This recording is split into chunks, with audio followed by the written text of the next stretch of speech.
If you're thinking about podcasting, you're new to podcasting, or you're having difficulty putting your podcast together, I'm about to share some tips that can be helpful.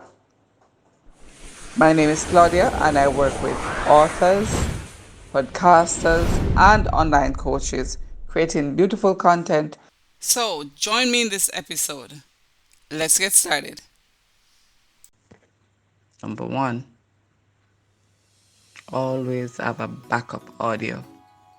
I cannot tell you the amount of times I've had to take the audio from the video file for a client who has done a video, strip the video from the audio from the video, separate them, and use a backup audio to correct and to sync for the whole thing to come together. So always have a backup audio. Sometimes the one that's recorded with the video is of no use, it's poor quality. Number two, if you make a mistake while you are recording, if you cough or even say something incorrectly, just pause or clap and then continue.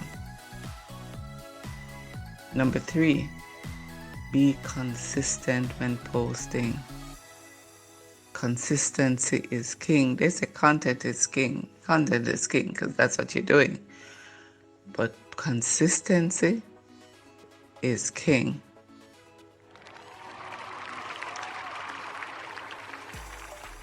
I suggest, especially if you're not doing a live show, I suggest batching your episodes, doing a bunch of them, and then upload and schedule. So be consistent and try to batch your episodes, right? Especially, and this is only for those that are not doing live recording. Number four, avoid creating ambient noise, background sound. Avoid things like turning pages, ripping paper, tapping on anything with a wall, desk, or whatever, tapping on the mic. Avoid those. It really destroy sometimes good moments, pivotal moments, things that you're saying that is so valid that the disruption have damaged the audio. Avoid doing that. Number five, try, and I'm saying, try speaking one person at a time. Let it just be one person. The collision of voices, sometimes you lose valuable information, and because you're so in the moment, you might not necessarily realize that, oh, that really come out as one sound, as both persons were talking, and there's nothing you can do about getting that nugget back in unless you record it and then edit it in, right? So really try speaking one person at a time. Number six, do the podcast. It really gets better at every episode, so just do the podcast. Number seven, the easiest way to monetize your content is by being on YouTube. It doesn't come with a cost to be on YouTube. You have a Google account, you have a YouTube channel. One comes with the other. So the best thing to do is, and especially if your content is good, you get to monetize even quicker. As a matter of fact, now, depending on where you are, 500 subscribers, and I don't remember how much watch time, but you're able to monetize real quick.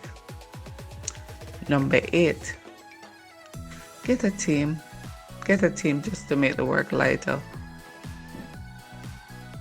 Some of the the best podcasts that have started, or you have really good podcasts that are no longer there in hiatus because they have burnout. The individual started, they are the one, it's a one-man band thing, and they're not able to continue. It's a lot of work. It's a lot of work. And especially if there's no money in the beginning. Sometimes if you can find assistant, get assistant. Fiverr is inexpensive. Number 9, please be conscious of what your audience is expecting.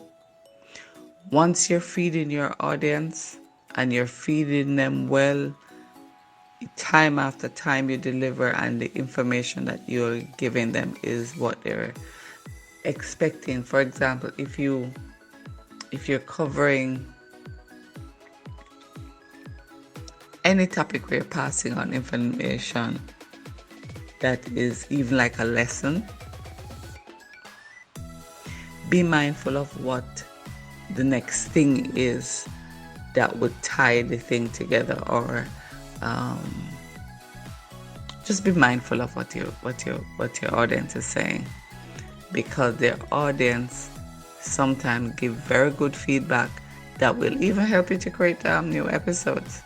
So pay attention to the audience and what they're expecting.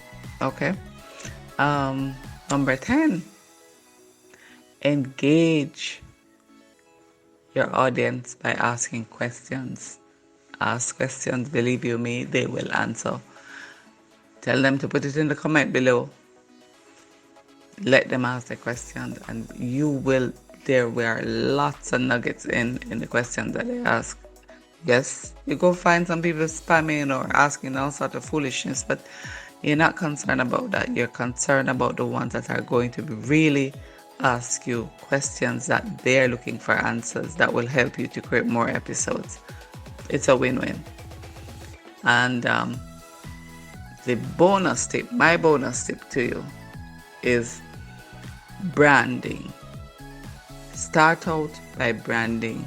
Choose some fonts, choose some colors, choose textures.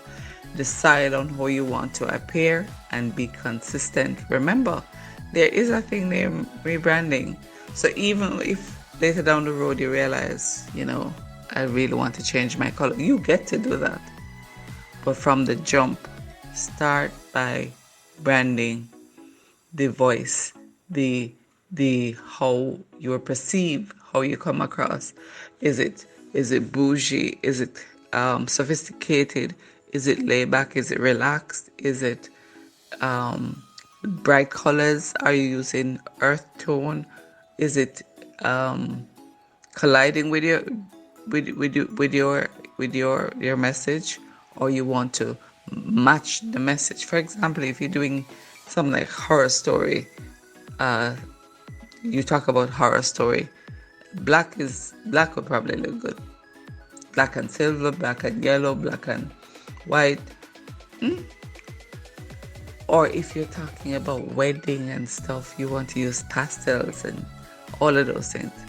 Branding, colors, fonts, textures, a voice, a brand voice, the way you want to come across, where your audience at, that's where you want to be. So to recap, there are 10 podcasts must know. Number 1, always have a backup audio. Number 2, have a pause whenever you think you made an mistake. Be consistent when posting. Avoid ambient sound. Speak one person at a time. Do the podcast. Just do the podcast. It will get better. Put your video, and it has to be a video, on YouTube. Get a team. Be consistent. Engage with the audience. And last but not least, branding. If you like the tips that I've shared in this video, please comment and let me know which one stands out for you. Like, share, and subscribe people for more.